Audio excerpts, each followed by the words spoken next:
As-tu déjà ressenti cette étrange impression que quelqu'un quelque part cherche à manipuler ta foi, à détourner subtilement ton cœur de la vérité pure de l'islam? Peut-être que tu l'ignores encore, mais aujourd'hui plus que jamais, des faux prophètes, des imposteurs spirituels rusés et charismatiques œuvrent dans l'ombre, séduisant des âmes sincères et fragiles. Leur manipulation spirituelle est si habile qu'elle pourrait frapper n'importe qui, même toi. Oui, ce que tu vas découvrir dans cette vidéo peut littéralement sauver ta croyance authentique d'une corruption de la foi insidieuse et destructrice. Nous allons ensemble dévoiler les signes infaillibles qui permettent de reconnaître ces faux prophètes, comprendre leurs tactiques perfides et surtout, apprendre à s'en protéger avec la force de la Sunna, l'enseignement inaltérable du prophète Muhammad, sallallahu alayhi wa sallam.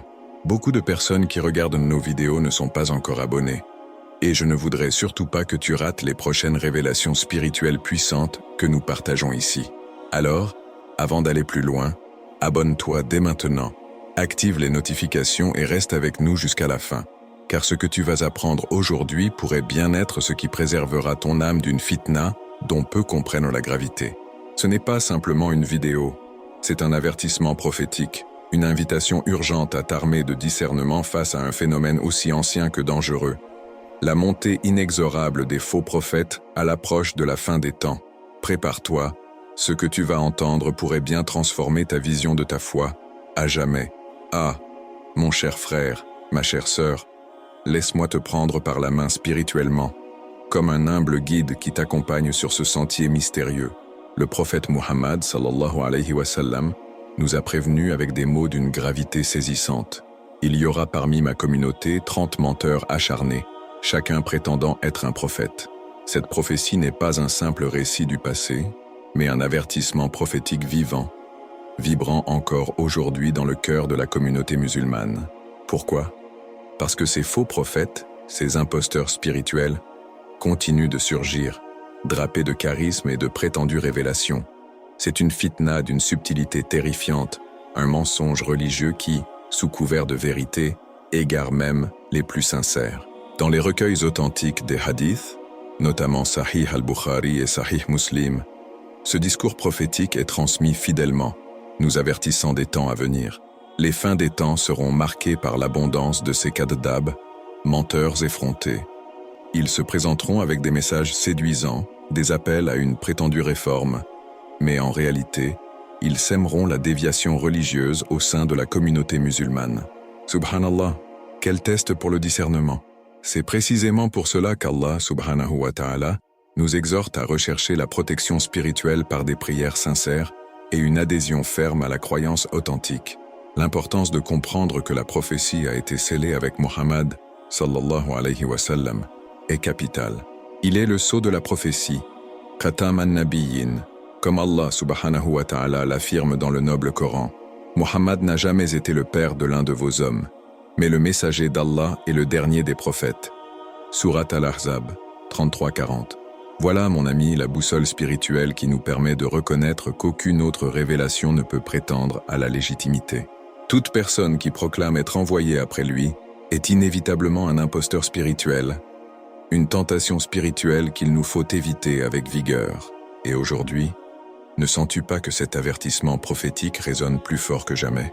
Dans cette époque saturée d'informations, où des figures autoproclamées apparaissent sur les réseaux sociaux, érigeant des sectes, défiant les ulamas et prétendant détenir des vérités occultes, la manipulation spirituelle n'a jamais été aussi insidieuse. Oui, c'est un appel à notre discernement, car dans ce tumulte, seule la lumière de la Sunna et des enseignements des pieux prédécesseurs nous guide sans faillir. Alors, mon cher frère, ma chère sœur, imagine un instant, et si cette fitna frappait à ta porte, saurais-tu reconnaître le mensonge religieux dissimulé sous des apparences pieuses? C'est à cette question que nous devons répondre en poursuivant ensemble ce voyage. Allons plus loin, découvrons maintenant la nature et les tactiques des faux prophètes, afin d'aiguiser encore davantage notre vigilance spirituelle. Approchons-nous encore un peu, en toute confiance, comme si nous étions assis, côte à côte, sous un ciel étoilé, partageant ce savoir ancien et précieux. Les faux prophètes, ces imposteurs spirituels, ne se présentent jamais sous un jour sombre ou repoussant. Non, au contraire, Ils brillent souvent d'un éclat séduisant, usant d'une éloquence remarquable, capable de troubler même les cœurs sincères. Leur art consiste à distiller le mensonge religieux avec délicatesse, à construire des récits fascinants qui jouent habilement sur les cordes sensibles de l'âme humaine. Leur force? Exploiter les failles spirituelles, les blessures secrètes, les aspirations profondes de ceux qui cherchent sincèrement la lumière. Ces cas de dab n'hésitent pas à offrir ce qu'ils appellent des nouvelles révélations, des promesses de salvation exclusives, prétendant être les détenteurs d'une vérité que personne d'autre ne connaît. Voilà leur signature, une prétention à l'unicité spirituelle, comme s'ils avaient percé un mystère que le reste de la communauté musulmane aurait ignoré depuis des siècles. Mais, hélas, tout cela n'est qu'une manipulation spirituelle savamment orchestrée. Ils s'appuient souvent sur des interprétations déviantes du Coran ou de la Sunna, cherchant à justifier leur déviation religieuse avec des arguments fallacieux. Leur arsenal est vaste. Certains utilisent des signes, des soi-disant miracles, ou même des illusions proches de la magie, pour convaincre les esprits crédules. D'autres emploient la peur, menaçant de malédictions spirituelles ceux qui oseraient leur résister, ou au contraire, promettent la délivrance et la prospérité à leurs fidèles. Quelle tentation spirituelle redoutable! Subhanallah, le piège est subtil, car qui ne désire pas trouver un guide sûr dans ce monde égaré? Mais voilà, ces sectes créent des liens pervers de dépendance, où l'autorité du faux prophète devient absolue, au détriment des enseignements véridiques transmis par les ulamas. Pire encore, ces imposteurs exploitent les besoins émotionnels et spirituels les plus profonds, le besoin d'appartenance, de compréhension, de sens. Ils s'attaquent aux âmes fragilisées par les épreuves de la vie, proposant des solutions simples à des problèmes complexes, une voie soi-disant directe vers la libération, mais qui ne mène qu'à l'égarement. C'est ainsi qu'ils causent une corruption de la foi insidieuse, un poison qui ronge lentement mais sûrement les fondations de la croyance authentique. Et toi, mon frère, ma sœur, as-tu déjà ressenti cette attirance dangereuse vers une figure charismatique qui semble avoir toutes les réponses, qui prétend abolir les doutes en un seul discours? Attention, le chemin de la vérité est rarement celui des raccourcis. Poursuivons ensemble cette exploration. Découvrons maintenant les cas historiques des faux prophètes, afin d'apprendre de ces tragédies passées et mieux nous prémunir aujourd'hui. Ah, laisse-moi te conter quelques récits du passé, mon cher compagnon de route spirituelle, des récits gravés à jamais dans la mémoire de la communauté musulmane. Le plus tristement célèbre d'entre eux, Musaylima al-Kadhdab, surnommé par les pieux comme le menteur de Yamama.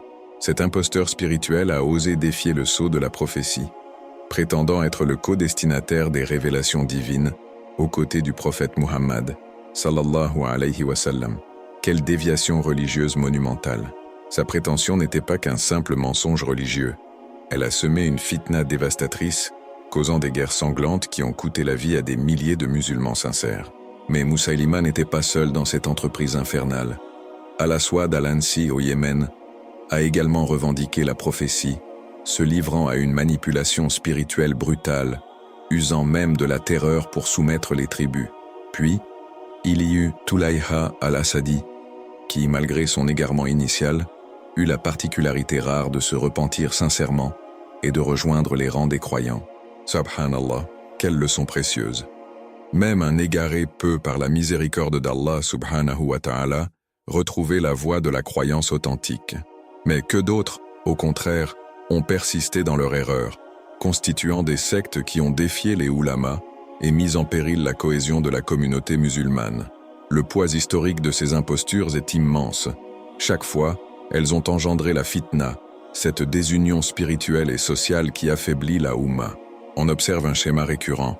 Un faux prophète surgit, séduit un groupe vulnérable, prétend abolir les limites de la Sunna et entraîne ses adeptes dans un conflit contre la vérité. La manipulation spirituelle prend souvent la forme d'une promesse de renouveau, d'une réforme divine, mais elle n'apporte que ruine et corruption de la foi. Et face à ces épreuves, comment ont réagi les véritables défenseurs de l'islam? Avec une force impressionnante, les compagnons du prophète, les ulamas à travers les âges, ont toujours opposé une résistance ferme à ces imposteurs spirituels, les confrontant avec des preuves irréfutables du Coran et de la Sunna. Ils ont protégé la communauté musulmane contre ces tentations spirituelles, affirmant sans relâche l'intangibilité du sceau de la prophétie. Alors, vois-tu, mon frère, ma sœur, combien ce phénomène est ancien et pourtant terriblement actuel, car de nos jours encore, surgissent de nouvelles figures prétendant détenir un message supérieur, défiant les fondements mêmes de notre foi. La récurrence de ces tragédies n'est-elle pas un signe, un appel pressant à notre discernement? Allons plus loin. Ensemble, découvrons à présent les signes clairs qui permettent de reconnaître un faux prophète, afin que nos cœurs ne soient pas pris au piège. Mon cher compagnon de quête spirituelle, il est vital plus que jamais d'aiguiser notre discernement face aux dangers des faux prophètes. La tradition islamique, par la sagesse des oulémas et l'enseignement limpide de la sunna, nous a offert des critères clairs pour démasquer ces imposteurs spirituels. Le premier, et sans doute le plus évident, quiconque prétend à une révélation après Muhammad, sallallahu alayhi wa sallam, est nécessairement dans l'erreur. Le Coran est explicite, Muhammad est le sceau de la prophétie, Surat al-Ahzab, 33-40. Il n'y a ni ambiguïté, ni exception. Toute revendication ultérieure est un mensonge religieux, une déviation religieuse à rejeter fermement. Un autre signe indéniable, la contradiction avec le Coran et la Sunna. Ces faux prophètes adaptent souvent les textes sacrés pour les plier à leurs désirs ou pour légitimer leur secte. Ils n'hésitent pas à altérer des versets, à en ignorer d'autres, ou à inventer de prétendus hadiths pour asseoir leur autorité. Mais mon frère, ma sœur, rappelle-toi, la vérité ne varie pas selon les caprices des hommes. Elle est immuable, claire comme la lumière du jour. Voilà pourquoi il est essentiel de toujours confronter les paroles d'un guide autoproclamé aux sources authentiques de notre foi. Souvent aussi, ces imposteurs spirituels sont mus par des intérêts mondains, la quête de la richesse, la soif du pouvoir ou la recherche effrénée de la célébrité. Ils exploitent la manipulation spirituelle pour asservir leurs adeptes, promettant des bénédictions matérielles ou des miracles, en échange d'une obéissance aveugle. Mais cela n'est rien d'autre qu'une corruption de la foi, un commerce vil qui transforme la religion en une entreprise humaine, dépourvue de la sincérité et de la soumission qu'Allah subhanahu wa ta'ala exige de ses serviteurs. Un autre indice important, leur rejet de la communauté des savants, les oulémas. Ces faux prophètes s'isolent souvent de la communauté musulmane, décriant les savants traditionnels comme dépassés ou corrompus, afin de légitimer leur propre déviation religieuse. Mais notre prophète, sallallahu alayhi wa sallam, nous a enseigné que les savants sont les héritiers des prophètes. Se détourner des oulémas, c'est se priver des garde-fous nécessaires à la protection spirituelle et s'exposer dangereusement à la fitna. Alors, chers frères, chères sœurs, comment mettre en pratique ces enseignements dans ta vie? Commence par renforcer ta connaissance. Étudie le Coran avec des enseignants qualifiés, consulte les avis des oulémas, cultive ta croyance authentique en évitant les discours séduisants mais suspects, car le danger n'est pas théorique, il est bien réel, et il menace ta relation avec Allah, subhanahu wa ta'ala. Mais ne t'inquiète pas, ensemble, poursuivons ce chemin, explorons à présent le danger spirituel et social que représentent ces faux prophètes, afin d'approfondir encore notre vigilance.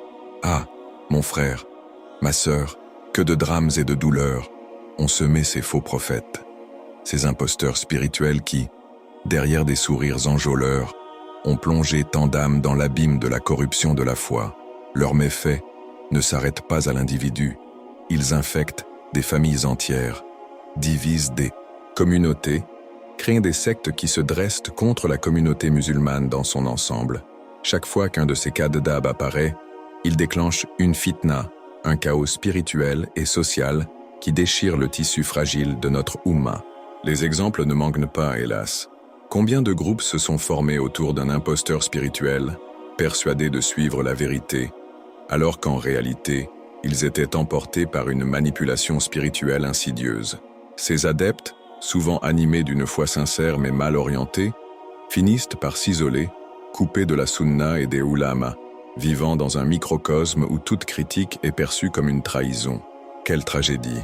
Ces communautés, autrefois unies, se fragmentent sous l'effet de cette tentation spirituelle, perdant la bénédiction de l'unité qu'Allah, subhanahu wa ta'ala, a tant recommandée.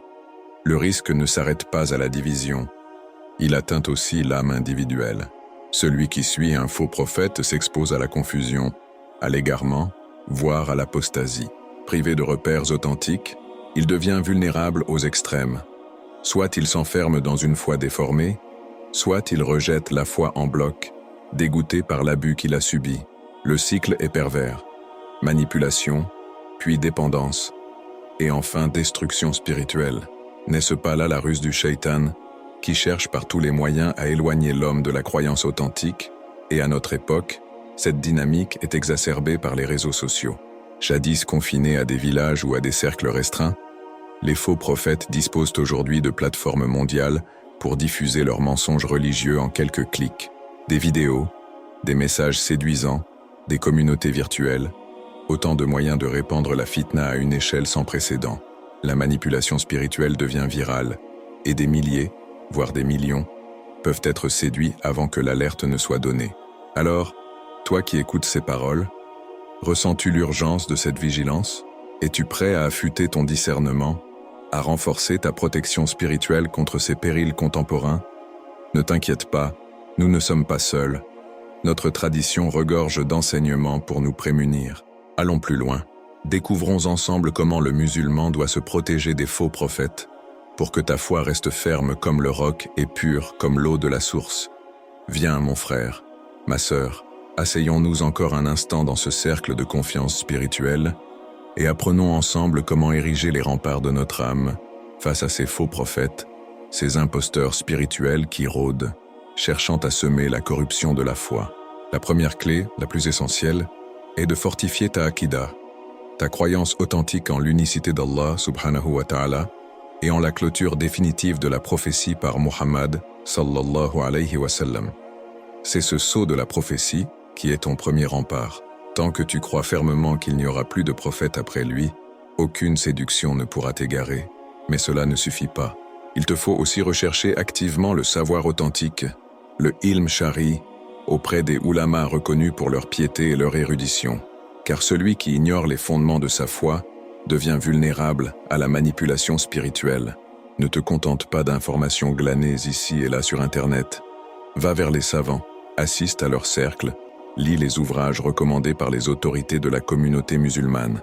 La lumière du savoir dissipe les ténèbres du doute et t'immunise contre la fitna. Ensuite, reste fermement lié à la communauté des croyants.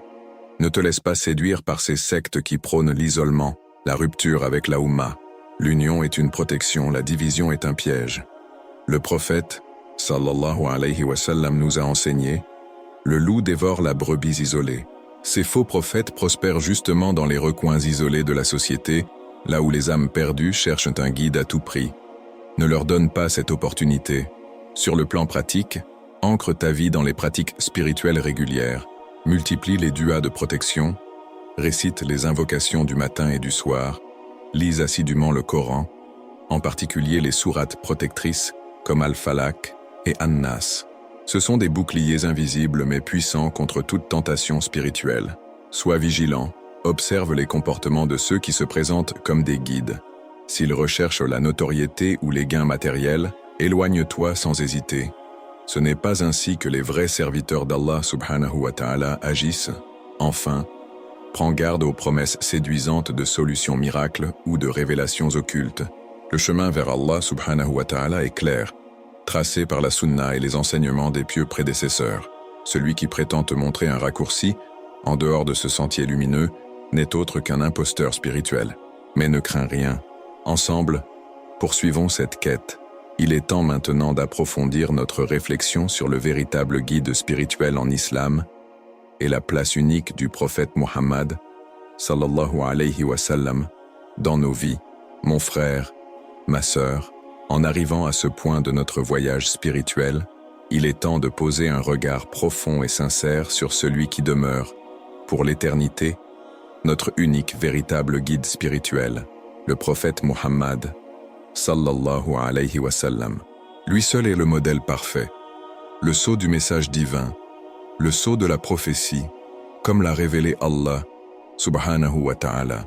Aucun faux prophète, aucun imposteur spirituel, aucun kadhab ne saurait revendiquer ou usurper cette place unique et sacrée. Le prophète, sallallahu alayhi wa sallam, nous a laissé un héritage complet, le Coran et la Sunna.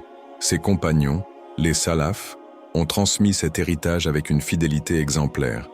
Puis les ulamas à travers les siècles ont veillé à ce qu'aucune déviation religieuse ne vienne corrompre ce dépôt sacré.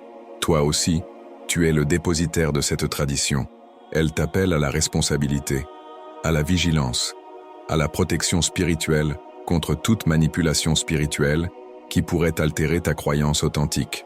Il nous faut donc cultiver une humilité spirituelle profonde, reconnaître que nous avons toujours besoin d'apprendre, d'être guidés par les savants, de nous en remettre à la sagesse collective de la communauté musulmane. Le faux prophète, lui, s'érige en autorité suprême, refuse la critique et la compagnie des pieux.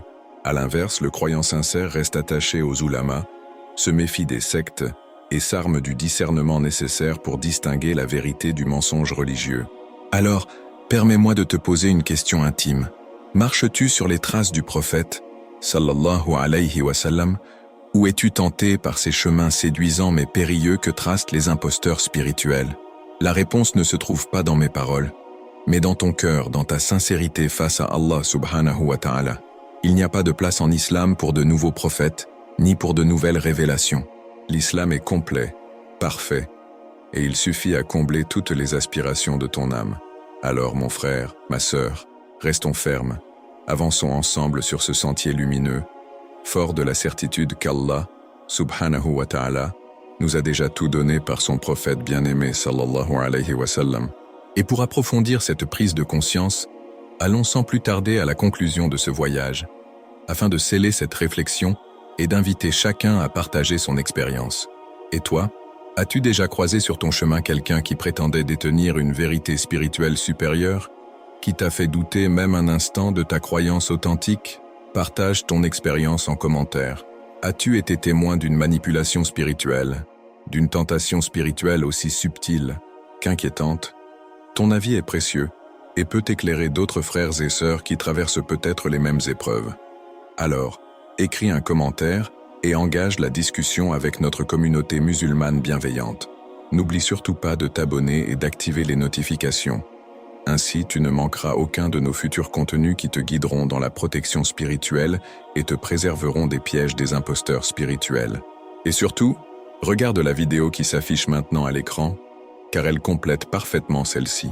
Elle te dévoilera une autre vérité cachée sur les épreuves spirituelles des fins des temps. Quant à moi, je te dis à très bientôt, avec toute la lumière de notre canal Lumière dans l'ombre. Qu'Allah subhanahu wa ta'ala te protège et fortifie ta foi. Assalamu alaikum wa rahmatullah.